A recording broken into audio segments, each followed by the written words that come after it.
Napukaw ang atensyon ng netizen sa nirepost na larawan ni Carlo Aquino kung saan kasama niya ang misis na si Charlie Dazon na may karga-kargang batang babae. Petsa ng netizens, ang batang karga ni Charlie ay si Methy, ang 3 years old daughter ni Carlo, sa dating karelasyong si Trina Candasa. Nakayakap ng mahigpit ang bata kay Charlie habang karga-karga siya ng actress. Ikita ang mukha ng bata na nakatalikod sa kamera. Tila nagkaroon ng bonding time ang newlyweds na sina Carlo at Charlie kasama ang anak ng aktor.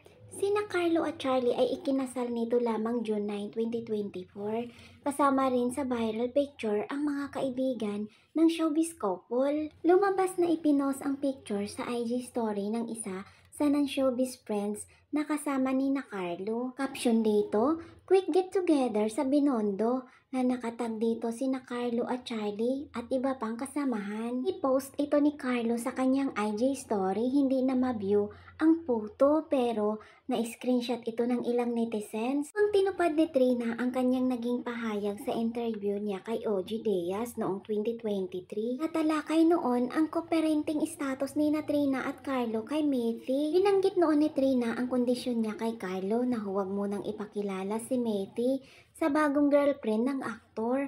Pahayag noon ni Trina, "Respect na lang muna sa akin na huwag muna ipakilala si Methy sa mga panibagong partner. Kasi ayaw ko rin i-instill sa utak ng anak ko sa values niya na okay lang magpapalit-palit ng partner. Kaya para sa akin, if ever man dumating yung panahon na may papakasalan na siya, siguro yun kailangan na namin magkita-kita. Hayaan ko na sila magbanding kasi yun na yung talagang pangalawang ina ni Methy."